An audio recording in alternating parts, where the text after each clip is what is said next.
मंडळी, संपूर्ण महाराष्ट्रात आषाढी वारीमुळं हरिनामाचा जयघोष सुरू आहे.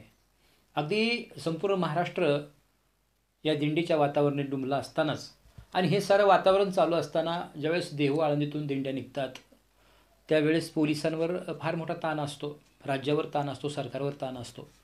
आणि हे ताण असतानाच ज्यावेळेस दिंडी देहू आळंदीवरून देहूवरून तुकाराम महाराजांची दिंडी निघते, आळंदीवरून संत ज्ञानेश्वर महाराजांची दिंडी निघते आणि ह्या दिंड्या पायी चालत पंढरपूरमध्ये पोचतात. आणि तिथून मग ज्यावेळेस पंढरपूरमध्ये पोचतात त्याच्या अगोदरच पंढरपूर पोलीस स्टेशनची तिथं फार मोठी हालचाल सुरू असते, तिथं तयारी सुरू असते आणि मोठा फौजफाटा तिथं शासनानं तिथं हजर केलेला असतो. आणि अशा वातावरणातच पंढरपूर पोलीस स्टेशनला या वारीचा ताण असतानाच तो काय कमी आहे का म्हणून तिथं एक पंढरपूर तालुक्यात पंढरपूरजवळच ओझेवाडी या ठिकाणी घटना घडली. आता घटना अशी घडली आहे की ज्याचा खून झाला त्या व्यक्तीचा काहीच संबंध नव्हता, त्यानं कुठंही काही चूक केलेली नव्हती.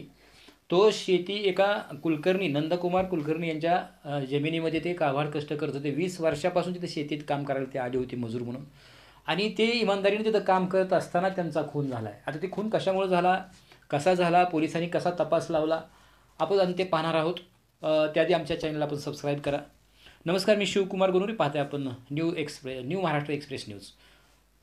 मित्रांनो, पंढरपूर तालुक्यामध्ये ओझेवाडी म्हणून एक गाव आहे आणि ओझेवाडी त्या ठिकाणी नंदकुमार कुलकर्णी यांची फार मोठ्या प्रमाणात जमीन आहे.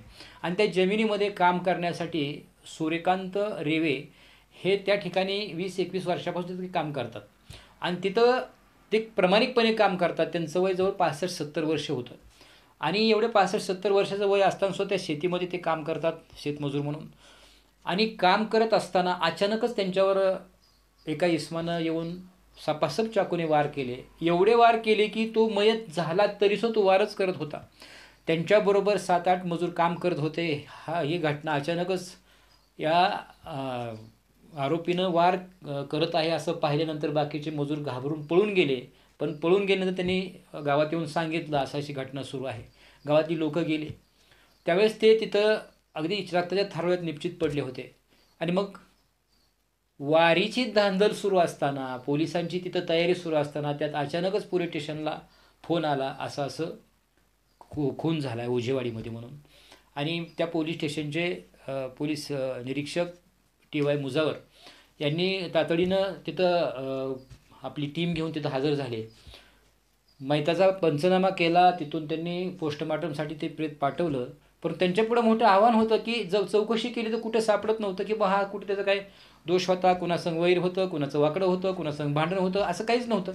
त्याच्यामुळे पोलिसांच्या समोर मोठं आव्हान होतं की आता हे खून नेमका केला कशासाठी आणि कुणी केला.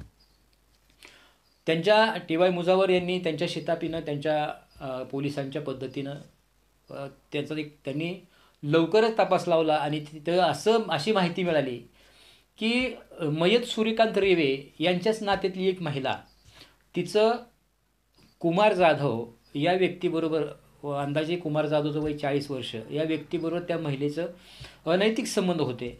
आणि ते अनैतिक संबंध ह्या मयत रेवे यांना समजले होते.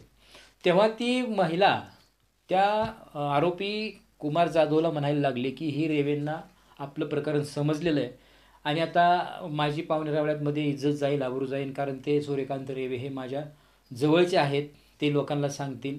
त्याच्यामुळे आता तू काही माझ्याकडे येऊ नको, तुझं माझं इथून पुढं काही जमणार नाही. आणि त्या कुमार जाधवला त्याचा राग आला, त्याला तिचा विरह सहन होईना, परंतु हाच अडथळा, याच्यामुळंच ती नकार देते किंवा ह्याला ते मॅटर कळलं आहे, तो कुणाला सांगेल. आणि म्हणून त्याच्यावर त्यानं राग काढला. काहीही नाही, त्याला माहीत असलं तरी मयत सूर्यकांत रेवे कोणाजवळ हे बोलले नाहीत, त्यांना काय ते काय घेणं देणं नाही असं ते वागले. परंतु तरीसुद्धा तिथं शेतीत काम करत असताना या कुमार जाधव या आरोपीनं त्यांच्यावर चाकूने सपासप वार केला आणि त्यांचं आयुष्य संपवलं. एवढे ते वार करत होते की काहीही त्या सूर्यकांत रेवेची कुठलीही चूक नसताना या कुमार जाधवनं त्यांच्यावर वार केले. आणि आता पोलिसांनी तपास लावला आहे. कुमार जाधवला अटक झाली आहे आणि अटक झाल्यानंतर आता त्याच्यावर जन्मठेप लागेल. तिथून ते कोर्टाचं काम आहे. पोलीस कसा तपास करतायत, कशी कागद कोर्टामध्ये हजर करतायत, कोर्ट त्यांना कशी सजा देते, त्यांचं काम आहे. परंतु हा हे सूर्यकांत रेवे हे हकनाक त्यांचा बळी गेलेला आहे आणि ते सुद्धा ह्यांच्या अनैतिक संबंधातून, ज्या संबंधात ह्यांचा कुठलाही संबंध नव्हता, तरी ह्या इसमाचा हकनाक बळी गेलेला आहे. पाहत राहा न्यू एक्सप्रेस न्यूज.